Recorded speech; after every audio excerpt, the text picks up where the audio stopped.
荔枝酒滋味不错，但去皮是一大麻烦，直接限制了量产的可能。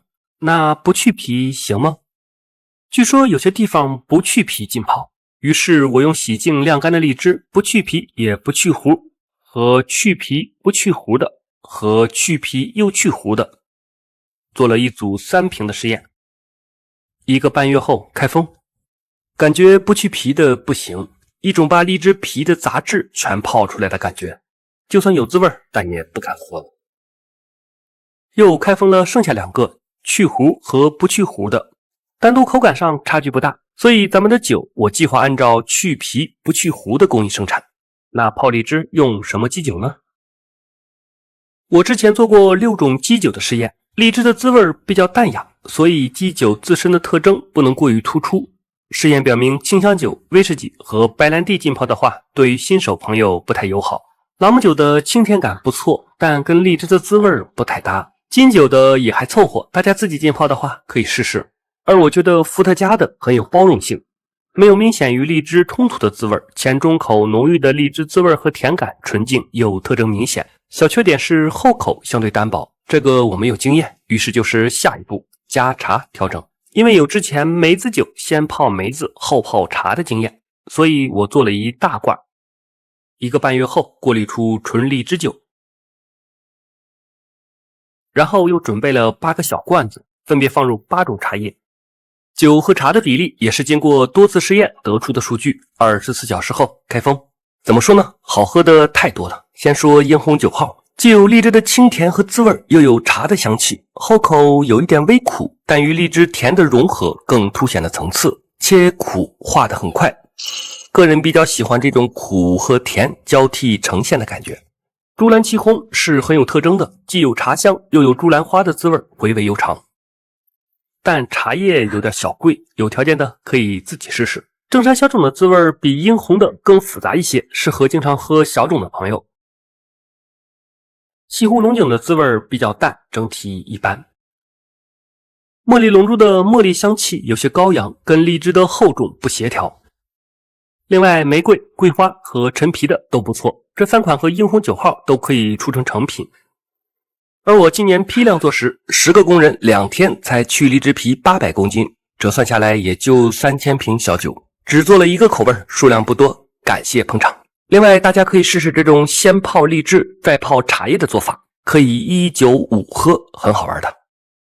这是2.8块1斤的原糯米，如何做成更适合年轻人的气泡黄酒呢？第一步，浸泡。和做米酒一样，需要先清洗糯米3-4遍至水清。黄酒一般是冬酿，温度较低，浸泡时间大约半个月，中间也需要换水。而米酒一般是夏酿，浸泡1天即可，这是2者的一个小区别。第二步，煮米。浸泡好的糯米不需要清洗，直接带上酸浆水进行熬煮，跟做米酒的蒸略有不同。方便起见，我用电饭锅解决常规的煮饭功能。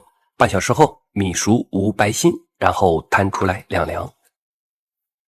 第三步，拌曲。普通的米酒这一步需要加入甜酒曲搅拌均匀，而黄酒则需要加入酒母和麦曲，尤其是麦曲，这也是黄酒和米酒最大的区别。麦曲赋予了黄酒独特的风味和琥珀色的颜值。搅拌均匀后，依然是第4步，糖化发酵。这一步的作用其实就是让糯米中的淀粉转化成糖的过程，跟做米酒的差距不大，26度左右的环境，大约3-4天的时间，基本上完成糖化和初步的发酵。但下一步就是黄酒里的关键，第5步，开爬。这一步就是用木质的耙子将酒醪搅拌均匀，这是连接前期糖化和后发酵的核心工序，要控制温度均衡以及补充养分来增加发酵菌的活力，然后密封，进入漫长的第6步，后发酵。10多度的环境，再有3-4个月的时间，发酵才能彻底结束。看形态，基本上就是我们经常说的酒是酒，米是米了。第7步，压榨。我们需要压榨出酒液，最大化的取酒，但有一些微小固化物的存在，导致酒体的浑浊，就需要接下来的第8步，澄清。采用静置多日或者现代一点的造土快速沉降法，都可以将微小固化物沉淀至底部，然后再过滤出上层的清澈液体。第9步，杀菌。虽然酒体看起来很干净，但还有很多微生物和菌存在于酒中。为了后期更加稳定的储存和熟成，这里需采用加热至92度左右的温度，将酒液中的残菌全部杀死，然后需要第10步储存老熟。加热完成的酒液直接趁热灌入杀菌好的陶坛里，1年的时间是黄酒最低的熟成期，颜色也会变成迷人的琥珀色。但老字号的品牌一般都把熟成期延长到5年，这样酒体的滋味更加稳定。就像会稽山这款畅销款5年陈酿，售价1瓶才20多块，着实是良心价。为了让更多年轻人也品尝到黄酒，会稽山做了新的尝试。第11步，调配打气。利用现在低度气泡酒的工艺，将5年陈的黄酒加入少量麦芽糖和龙眼浸皮液，再降至8度，注入食品级二氧化碳，就可以得到咱们心思念的气泡黄酒。这就是会稽山气泡黄酒的制作原理。相对于原味黄酒来说，冰镇的气泡黄酒来抵御夏天的炎热，尤其是再来一盘小龙虾，是很惬意的黄金搭配。而会稽山气泡黄酒系列还有柠檬和荔枝风味，酒精度低了一些，黄酒味没那么明显，反而增加了果味的气息。对于新手朋友来说，滋味更加友好。前几天发现去年自己做的几款啤酒忘记测保质期了。德式小麦当时用的是瓶内2发的工艺，之后又做了比利时小麦，就是在熬煮的过程时加入橙皮和盐水籽来增加香气，还有通过烘烤麦芽然后再一起研磨最终做成的黑啤。正好有朋友来做客，我先分别尝一下。先来试试德式小麦，整体香气掉了一些，没有刚开始的鲜爽感，而啤酒花带来的苦味也增加了很多。原本咱们啤酒花的用量就足了一些，所以后口苦，而现在更苦了。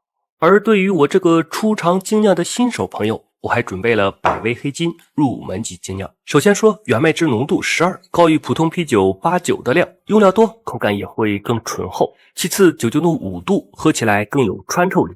入口是啤酒花的香气，清爽淡雅，然后是麦芽的甜香，还有一点烘烤麦芽的焦香，点缀的很有意思。